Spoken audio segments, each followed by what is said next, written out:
राधे राधे, जय श्री कृष्णा। मैं सीमा सिंह बड़ों को चरण इंस्पायर, छोटों को प्यार और बराबर वालों को नमस्कार करती हूँ। आज मैं आपको बुधवार व्रत में सुनी जाने वाली प्रमुख 5 कहानियाँ सुनाने जा रही हूँ। अगर आपने बुधवार का व्रत किया है तो आपको व्रत के साथ में गणेश जी का पूजन करना चाहिए और साथ ही बुधवार गणेश जी की कहानियाँ भी सुननी चाहिए। इससे व्रत के साथ पूजन के साथ कहानी सुनने का संपूर्ण फल प्राप्त होता है। आइए अब हम बुधवार में सुनी जाने वाली गणेश जी की प्रमुख 5 कहानियां सुनते हैं। कहानी सुनने से पहले हमें बोलना चाहिए, सोना की चौकी मोतियों का हार, गणेश जी भगवान मेरे जीव का आधार। ये 5 बार बोलना चाहिए। उसके बाद बोलना चाहिए गणेश जी के 5 नाम, गणेश जी गणेश जी गणेश जी गणेश जी गणेश जी। उसके बाद हम कहानी सुनेंगे। कहानी सुनने से पहले अगर अभी तक आपने मेरे चैनल को सब्सक्राइब नहीं किया है तो कृपया मेरे चैनल को सब्सक्राइब करें, साथ में बेल जरूर प्रेस करें ताकि मेरे आगे आने वाले वीडियो की नोटिफिकेशन आपको सबसे पहले मिले। और कहानी आपको अच्छी लगे तो कमेंट बॉक्स में जय गणेशाय नमः जरूर लिखें। कहानी इस प्रकार है। एक बार एक गरीब किसान पति पत्नी थे। वो दोनों गणेश जी के परम भक्त थे। दोनों पति पत्नी मेहनत मजदूरी करके अपना घर चलाते थे। वे दोनों हर बुधवार का व्रत करते थे। एक बार भगवान गणेश जी की कृपा से उसकी पत्नी को गर्भ ठहर जाता है। अब वो पति अकेला ही मजदूरी करने जाने लगा। पत्नी को 9वें महीने में एक सुंदर पुत्र पैदा हुआ। बच्चा छोटा था तो उसके पति ने कहा कि तुम घर पर ही रहकर बच्चे की देखभाल करो, मैं अकेला ही काम पर जाया करूंगा।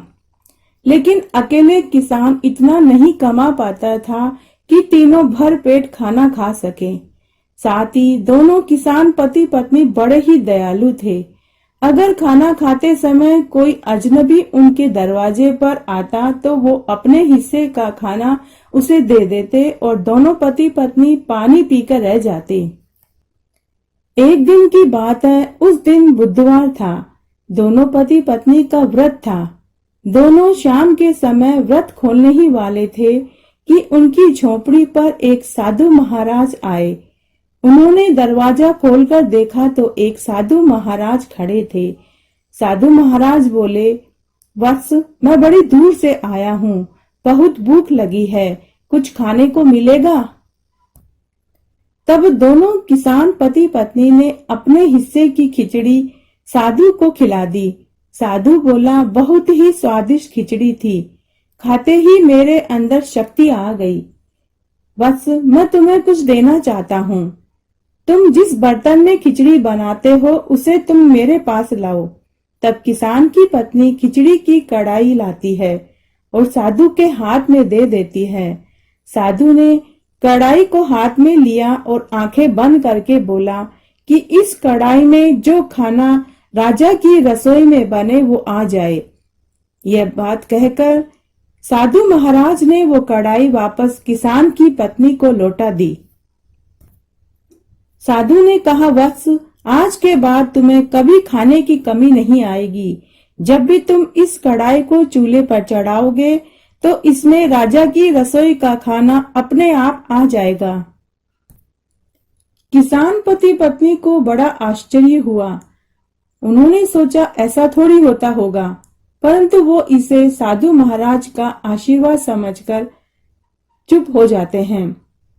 उसके बाद किसान की पत्नी ने कढ़ाई को चूल्हे पर चढ़ाया और थोड़ी देर बाद जब वह कढ़ाई पर से ढक्कन हटाती है तो उसमें ढेर सारा खाना आ जाता है।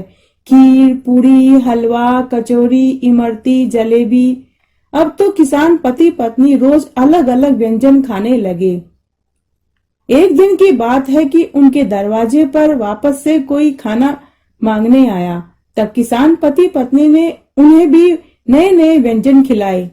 जब उसने पूछा कि भाई, ऐसा खाना तो किसी राजा के ही बनता होगा, तब किसान पति पत्नी कहते हैं, बस तुम इसके बारे में हमसे कुछ मत पूछना। उधर राजा का रसोइया जब रसोई बनाता तो खाना कम हो जाता था। रसोइये ने सोचा कि पिछले कुछ दिनों से कुछ अजीब हो रहा है। जितना खाना मैं बनाता हूँ उतना खाना रहता नहीं है। कम हो जाता है। रसोइये ने ये बात राजा व मंत्रियों को बताई। राजा व मंत्रियों ने कहा कि कौन है जो राजा की रसोई में से खाना चुराता है। तब एक चौकीदार रसोई के बाहर बैठा देते हैं, लेकिन ना तो कोई रसोई में गया और ना ही कोई रसोई से बाहर आया। फिर भी खाना गायब हो रहा था। इस बात की खबर पूरे गांव में आग की तरह फैल जाती है। राजा की रसोई में से खाना गायब हो रहा है, कोई खाना चोरी कर रहा है। तब गांव की चौपाल पर कानाफूसी होने लगी कि किसान पति पत्नी के घर पर राजा के जैसा खाना बनता है, कहीं किसान तो चोरी नहीं करता। तब कुछ लोग राजा के महल में इस बात की चुगली कर देते हैं।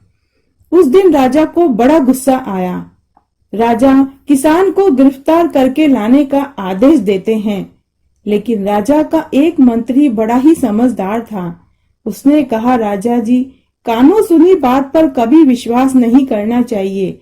जब तक हम अपनी आंखों से ना देख लें, हमें उसे सजा नहीं देनी चाहिए। तब राजा और राजा के मंत्री ने एक योजना बनाई। दोनों साधारण कपड़े पहनकर किसान के घर जाकर देखने जाने का विचार बनाते हैं।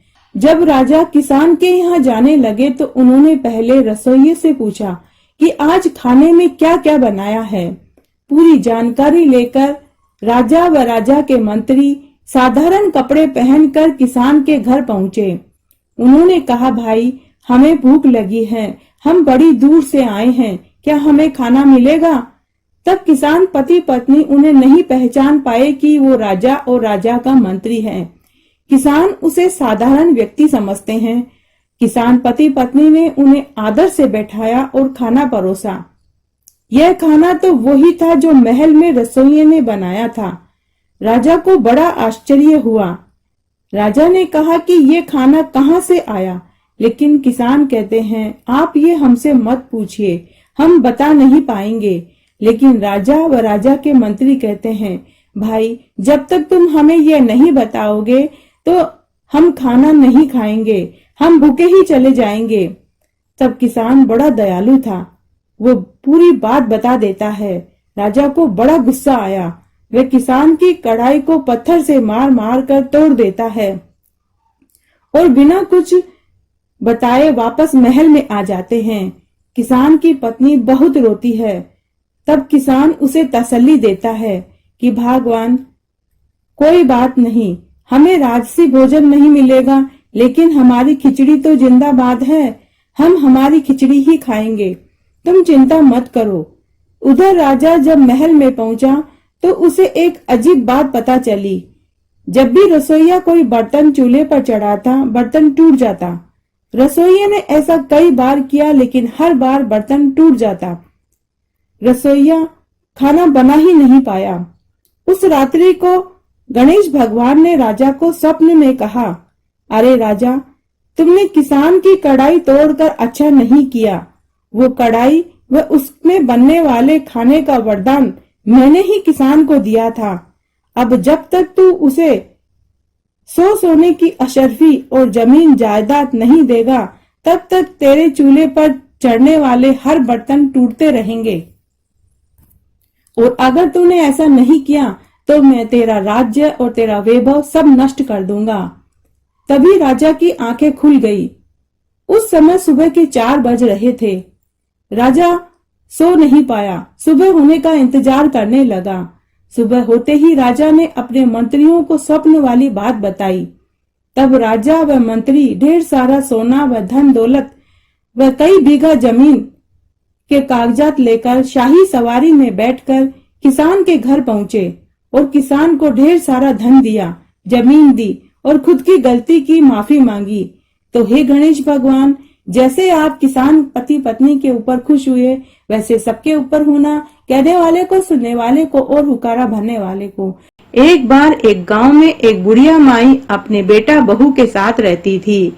बुढ़िया माई गणेश जी की परम भक्त थी। वह हर बुधवार और गणेश चतुर्थी को गणेश जी की पूजा करती और मगज के लड्डू बनाकर गणेश जी को भोग लगाती थी। उसके बेटा बहू रोज खेतों में काम करने जाते थे।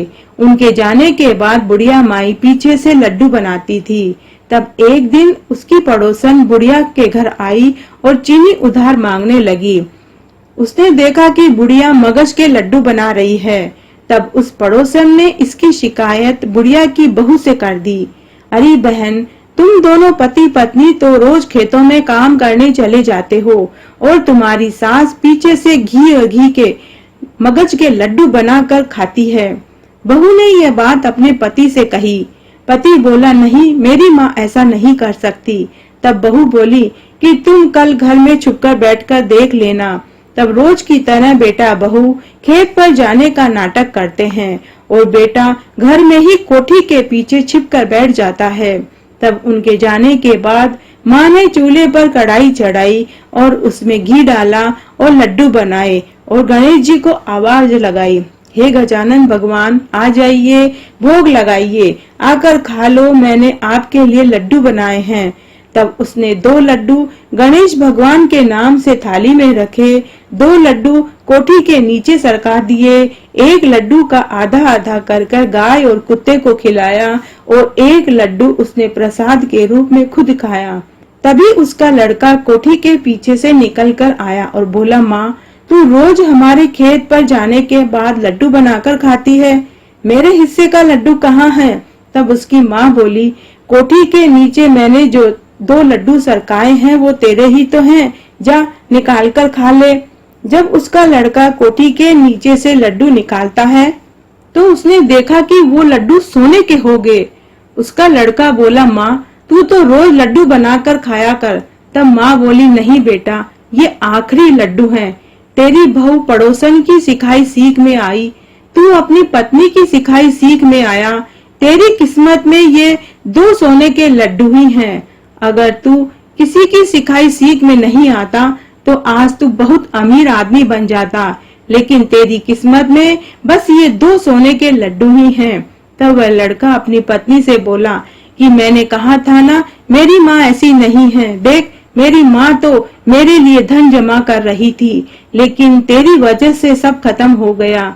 मेरी माँ तो गणेश जी की भक्त है और वो गणेश जी के लिए भोग बनाती थी। तूने शक किया और मुझे भी शक करने को मजबूर कर दिया। तो हे गणेश भगवान, जैसे आप उस बुढ़िया माई के ऊपर टूटे वैसे सबके ऊपर टूटना, कहने वाले को, सुनने वाले को और हुक्कारा भरने वाले को। एक बार एक सास और बहू थी। बहू के 2 महीने का एक छोटा सा बच्चा था। जब बहू गर्भवती थी तब उसके पति की एक अज्ञात बीमारी में मृत्यु हो चुकी थी। सास और बहू दोनों ने निश्चय किया कि जब तक बच्चा छोटा है तो एक मजदूरी करेगा और एक बच्चे का ध्यान रखेगा। इस तरह उनके दिन बीत रहे थे। तब एक दिन सास का बहू और पोते से जी भर गया। उसने अपने बहू और पोते को घर से निकाल दिया। बेचारी बहू बहुत गिड़गिड़ाई, माँ जी, मैं कहाँ जाऊंगी, मुझे एक कोने में पड़े रहने दीजिए। लेकिन सास का दिल नहीं पिघला। तब बहू अपने कपड़े की पोटली उठाई और बच्चे को गोद में लेकर निकल पड़ी। तब जंगल के एक कोने में एक चबूतरे पर उसने अपने रहने का ठिकाना बनाया। उसने उस चबूतरे पर एक पत्थर उठाकर रखा और गणेश जी का नाम लेकर सुबह शाम पूजा करने लगी। वहीं पास में उसने घास फूस की एक झोपड़ी बनाकर रहने लगी। वहां बकरियां चराने वाले खूब सारे गडरिये आते थे और भगवान गणेश जी के चबूतरे पर कुछ न कुछ रुपया और खाने पीने का सामान चढ़ा देते थे, जिससे उसका गुजर बसर होने लगा। खाली समय में वह गणेश जी के नाम की माला जपती रहती थी। इस तरह उसका लड़का 8-9 साल का हो गया। वो पास ही के एक सरकारी स्कूल में जाने लगा। धीरे धीरे उसके लड़के की दोस्ती राजा के लड़के के साथ हो गई। दिन साल बीतने लगे। अब उसका लड़का 20 साल का हो चुका था। तब एक दिन राजा का लड़का उस विधवा के लड़के को महल में लेकर गया। राजा की बेटी ने उस लड़के को देखा तो उसने जिद पकड़ ली कि मैं इसी लड़के से विवाह करूंगी। तब राजा ने उस लड़के की माँ से मिलने के लिए वो जंगल में पहुँचे। तब राजा ने उस विधवा महिला के लिए वहीं जंगल में एक आलीशान मकान बनवाया और चबूतरे पर जहाँ गणेश जी का एक पत्थर उसने रखा था, वहाँ गणेश जी का एक विशाल मंदिर बनवाया। राजा ने वहाँ एक बहुत बड़ा भारी नगर बसा दिया। तब राजा ने अपनी लड़की की शादी उस विधवा महिला के लड़के से कर दी। खूब दान दहेज दिया, खूब लाव लश्कर, घोड़े, ऊंट, हाथी और दास दासियां भेजी और उसकी माँ गणेश जी की पूजा करती रहती थी। 9वें महीने में राजा की बेटी को एक पुत्र हुआ। उनके दिन बड़े ही मजे से बीत रहे थे। उधर उसकी बुढ़िया सास के पास न धन था और न ही काम करने की हिम्मत बची थी। तब एक दिन वह काम की तलाश में उसी जंगल में पहुंची जहां एक नया नगर राजा ने बसाया था। उस बुढ़िया सास ने जोर जोर से आवाजें लगाई, कोई मुझे नौकरानी रख लो, कोई मुझे नौकरानी रख लो। तब बहू के बेटे ने उस बुढ़िया को काम पर रख लिया। जब बहू मंदिर की पूजा करके घर में आई तो उसने अपनी सास को बर्तन मांजते हुए देखा। तो उसने अपने बेटे बहू से पूछा कि इसे यहाँ कौन लाया? इसे बर्तन मंजवाकर बहुत बड़ा पाप कर रहे हो। यह तुम्हारी दादी है, यानी मेरी सास है।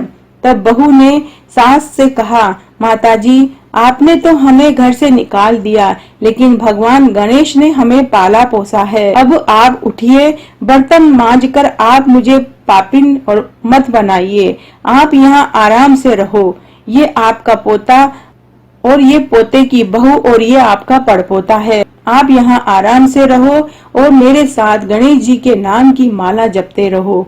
तो हे गणेश जी भगवान, जैसे आप उस विधवा महिला के ऊपर प्रसन्न हुए, वैसे सबके ऊपर होना। कहने वाले को, सुनने वाले को और हुक्कारा भरने वाले को। घटती हो तो पूरी हो, पूरी हो तो परवान चढ़े, भूले बिसरे नाम तेरे भंडार में भरे। एक राजा के 2 रानियां थी। बड़ी रानी के 2 पुत्र थे, लेकिन छोटी रानी के कोई संतान नहीं थी। बड़ी रानी बड़ी ही कुटिल, गुस्सैल और घमंडी स्वभाव की थी, जबकि छोटी रानी बड़ी ही दयालु, मिलनसार और धार्मिक स्वभाव की थी। छोटी रानी गणेश भगवान की परम भक्त थी। वह हर बुधवार का व्रत करती थी और गणेश जी का पूजन किया करती थी।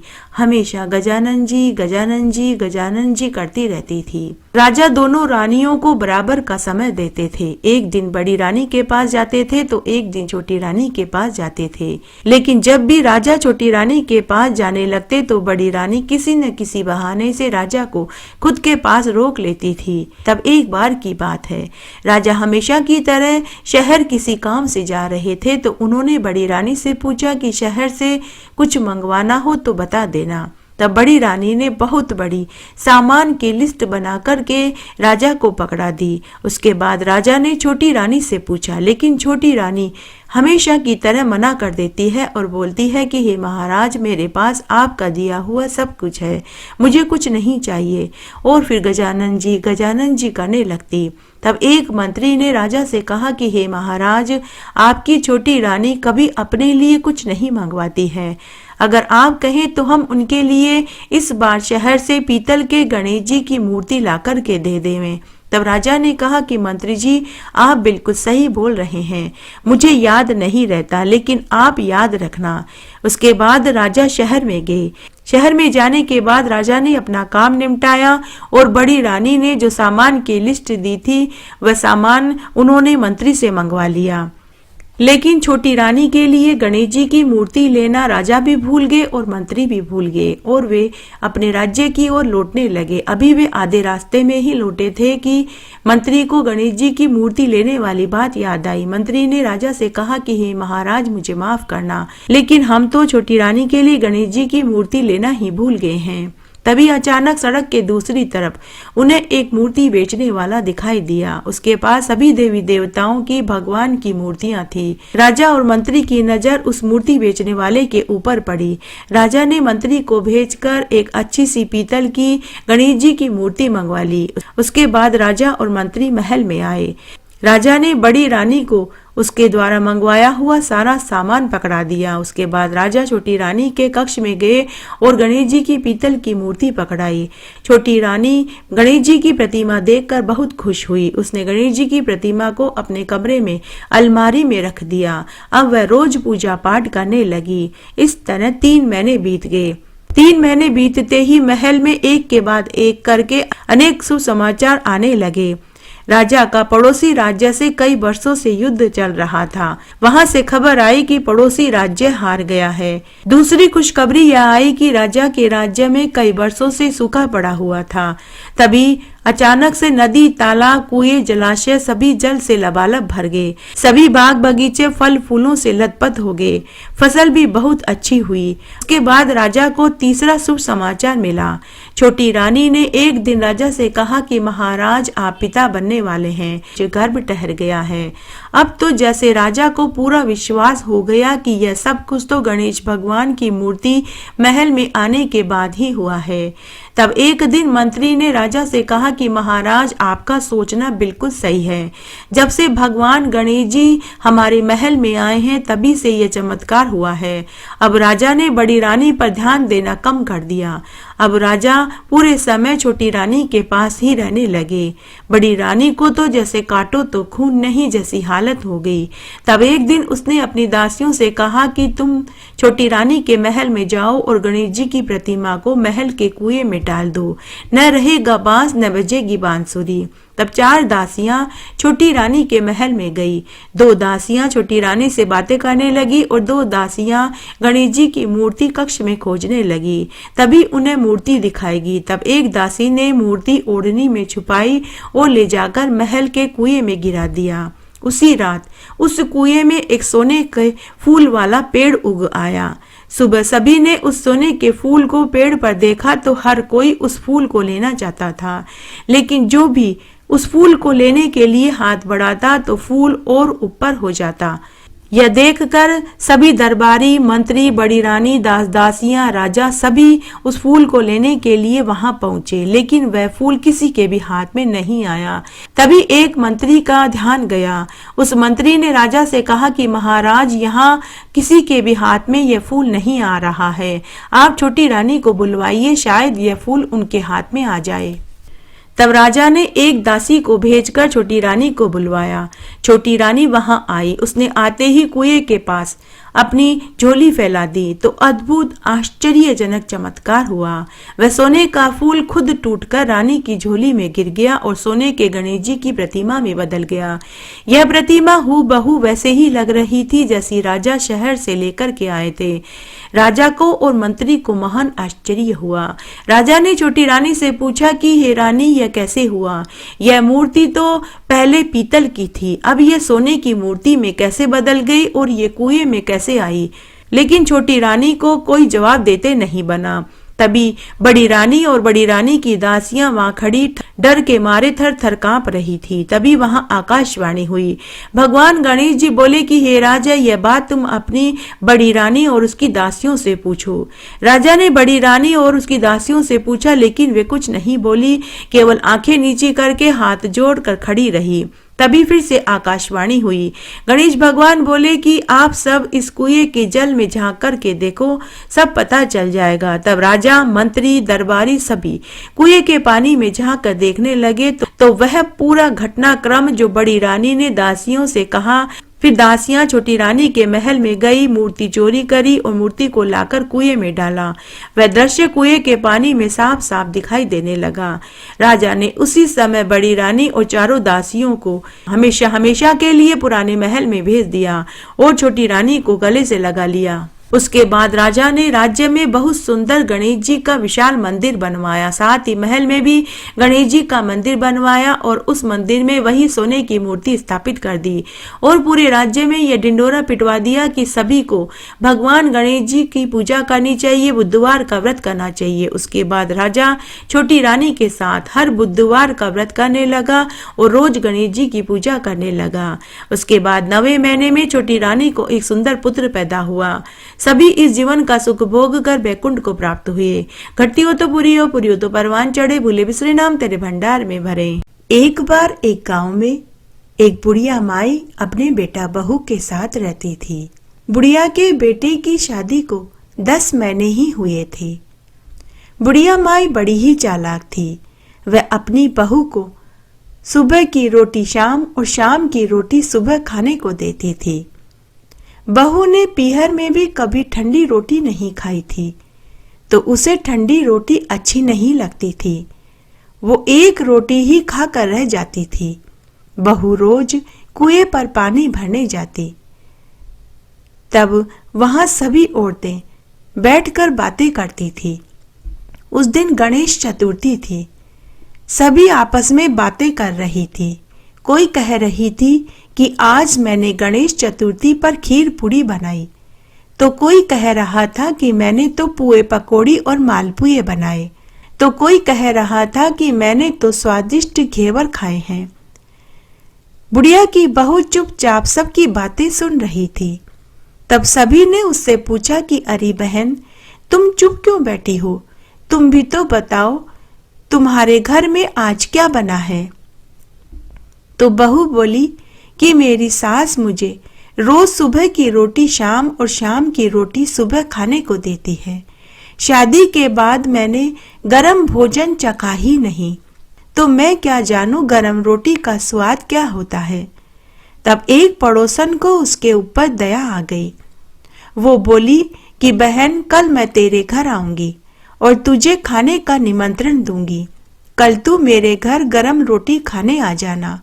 तब दूसरे दिन पड़ोसन बहू के घर गई और उसकी सास से बोली कि माँ जी, मैंने सुहागिनें जिमाई हैं, तो आप अपनी बहू को मेरे घर भोजन करने भेज देना।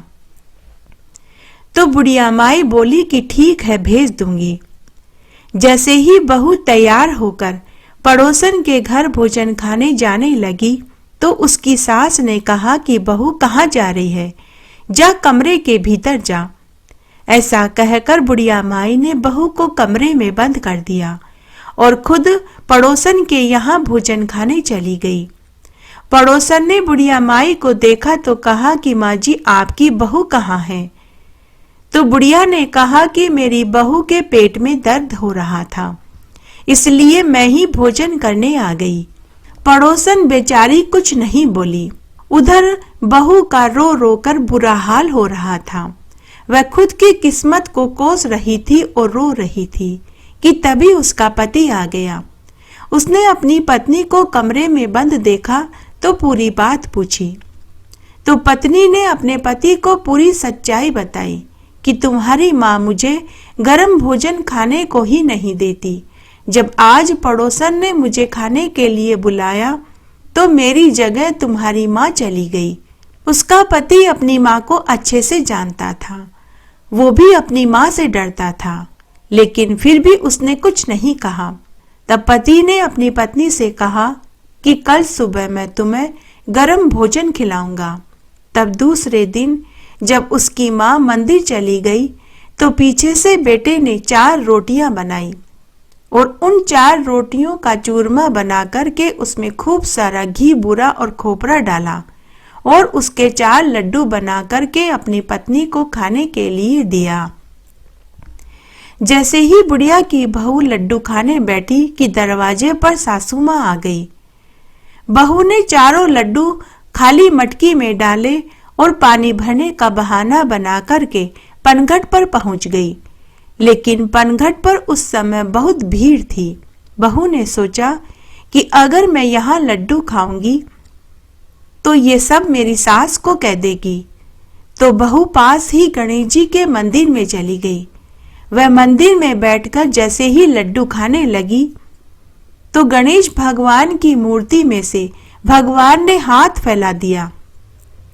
तो गणेश भगवान ने हाथ फैलाकर बहू से लड्डू मांगा। तब बुढ़िया की बहू ने गणेश जी की हथेली पर एक लड्डू रख दिया। गणेश जी भगवान ने झट से लड्डू खा लिया। जब बहू दूसरा लड्डू खाने लगी तो गणेश भगवान ने फिर से हाथ पसार लिया। बहू ने दूसरा लड्डू भी गणेश जी की हथेली पर रख दिया। फिर बहू जब तीसरा लड्डू खाने लगी तो गणेश भगवान ने फिर से हाथ पसार लिया। बहू ने तीसरा लड्डू भी गणेश जी को खाने को दे दिया। जब बहू चौथा लड्डू खाने लगी तो गणेश भगवान ने वापस हाथ फैला लिया। तब बहू बोली कि देखो गणेश जी भगवान, घर पर मुझे मेरी सास गरम खाना खाने को नहीं देती और यहाँ पर आप मुझे खाने नहीं दे रहे। मैंने आपको 3-3 लड्डू दे दिए, लेकिन अब मैं ये चौथा लड्डू आपको खाने को नहीं दूंगी। यह तो मैं ही खाऊंगी। तब बुढ़िया की बहू चौथा लड्डू खुद खा गई। उधर गणेश भगवान का हाथ फैला हुआ ही रह गया। बहू लड्डू खाकर घर आ गई। उधर गणेश मंदिर में जैसे ही पुजारी आया और गणेश भगवान का हाथ फैला हुआ देखा तो वह मन ही मन सोचने लगा कि जरूर कोई प्रलय आने वाली है, इसीलिए गणेश भगवान ने हाथ फैला रखा है। पूरे गांव में यह खबर आग की तरह फैल गई। फिर राजा के पास भी यह खबर गई। तब राजा ने यह ऐलान करवाया कि जो भी गणेश भगवान के हाथ को सीधा कर देगा उसे 500 स्वर्ण मुद्राएं दी जाएगी। तब बड़े बड़े पंडित ज्ञानी महात्मा आए, बड़े बड़े यज्ञ हवन किए गए, भंडारे किए गए, लेकिन सब बेकार रहा। जब यह बात बुढ़िया की बहू को पता चली तो बुढ़िया की बहू अपने पति और सास से बोली कि गणेश भगवान के हाथ को मैं सीधा करवा दूंगी। आप राजा से कह दो कि वह हमारे घर से लेकर मंदिर तक जाजम बिछा दे, कनात लगवा दे और उस समय मंदिर में कोई भी न रहे। तब बुढ़िया और उसका पति बोला कि अरे बड़े बड़े ज्ञानी पंडित महात्मा कुछ नहीं कर पाए, तू क्या कर लेगी। लेकिन बहू ने कहा कि जैसा मैं कहती हूँ आप वैसा ही कीजिए। तब सास राजा के पास महल में गई और बोली कि महाराज, मेरी बहू गणेश भगवान के हाथ को सीधा कर देगी, लेकिन उसकी एक शर्त है कि हमारे घर से मंदिर तक जाजम बिछा दी जाए, कनात लगवा दी जाए और उस समय जब मेरी बहू मंदिर में हो तो कोई भी मंदिर के भीतर न रहे। तब राजा ने कहा कि ऐसा ही होगा। तब बुढ़िया के घर से लेकर मंदिर तक जाजम बिछाई गई, कनात लगवाई गई। लेकिन राजा ने सोचा कि छुप कर देखना चाहिए कि क्या माजरा है। तब राजा पहले से ही मंदिर में छिप कर बैठ गए। तब बहू मंदिर में आई। मंदिर में आकर उसने दरवाजा बंद कर लिया और गणेश भगवान से बोली कि देखो गणेश जी भगवान, मैंने शादी के बाद कभी गर्म भोजन नहीं खाया। मेरी सासू माँ मुझे सुबह का खाना शाम को और शाम का खाना सुबह देती है। जब पड़ोसन ने मुझे खाने का न्योता दिया तब भी मेरी जगह मेरी सास चली गई। तो फिर जब मेरे पति ने मुझे चूरमे के 4 लड्डू बनाकर के दिए तो उनमें से मैंने 3 लड्डू आपको खाने को दिए। अगर चौथा लड्डू मैंने खा लिया तो क्या गुनाह कर दिया। तब गणेश भगवान बोले कि बेटी, मैं तो तेरी परीक्षा ले रहा था, मैं तो तेरा अगला जन्म सुधार रहा था ताकि तेरा अगला जन्म सुधर जाए। तब बहू बोली कि हे गणेश जी भगवान, मैं अनपढ़ गंवार इन सब बातों को क्या जानूं, मुझसे गलती हो गई, लेकिन अब आप अपना हाथ सीधा कर लीजिए, मेरी जग हंसाई मत कराइए। तभी गणेश जी भगवान ने अपना हाथ सीधा कर लिया। बहू गणेश जी भगवान को प्रणाम करके घर आ गई। राजा ने पूरी बात सुन ली। तब राजा ने सिपाही भेजकर बहू और उसके पति और उसकी बुढ़िया माँ को महल में बुलवाया। राजा ने बुढ़िया से कहा कि अरे बुढ़िया माई, मैंने सुना है कि तू अपनी बहू को गर्म भोजन खाने को नहीं देती, इसलिए मैं तुझे जेल की सजा सुनाता हूँ। लेकिन बहू राजा से बोली कि हे महाराज, सास तो माँ के समान होती है, आप उन्हें जेल की सजा मत सुनाइए। तब राजा ने बुढ़िया से कहा कि अरे बुढ़िया माई, मैं तुझे एक शर्त पर छोड़ सकता हूँ। अगर तू अपनी बहू को गर्म भोजन खाने को देगी तब मैं तुझे जेल में नहीं डालूंगा। तब बुढ़िया माई हाथ जोड़कर राजा से बोली कि हे महाराज, मुझे माफ कर दीजिए, आज के बाद मैं अपनी बहू को गर्म भोजन खाने को दूंगी। उसके बाद राजा ने बुढ़िया की बहू को 500 स्वर्ण मुद्राएं दी। हे गणेश जी भगवान, जैसे आपने बुढ़िया की बहू का मान रखा वैसे सबका रखना, कहानी कहने वाले का, सुनने वाले का और हुक्कारा भरने वाले का।